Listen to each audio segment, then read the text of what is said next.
In Markus hoofstuk 11 lees ons van die verhaal waar Jesus by 'n vyeboom gekom het, buite seisoentyd, waar daar net blare aan was, maar nie vye nie.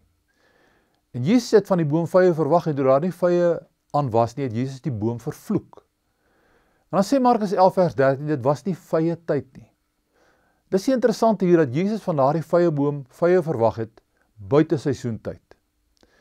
En so is daar ook in ons as Christense lewe, waar ons as vrugtebome, as vyebome voorgestel word, tye wanneer God van ons vrugte verwag, wat die wêreld nie kan dra nie, wanneer dit nie vye tyd is nie. Verlede keer het ek met jou gepraat oor die vrug van blydskap, en vandag wil ek met jou praat oor die vrug van selfbeheersing. Jy sien, daar is tye, wintertye, wanneer 'n Christen se wintervrugte hom of haar duidelik as 'n gelowige behoort te onderskei. Ek praat hier van daardie tye wanneer dit normaal sou wees om jou humeur te verloor, om kwaad te word.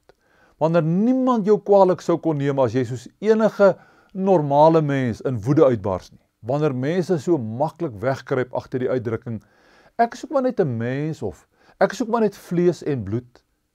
Wat bedoel ons met hierdie stellings?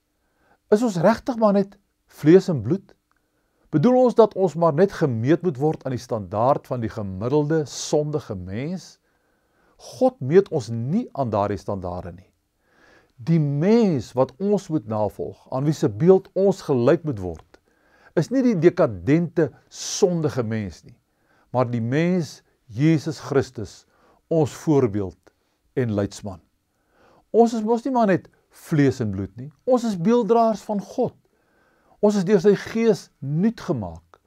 Ons het 'n voorsprong bo die ongeredde mens. Galasiërs 5 vers 19-23 leer ons immers dat daar 'n verskil is tussen die vrug van die gees en die werke of die praktyke van die sondige natuur. Een eienskap van die vrug van die gees is selfbeheersing.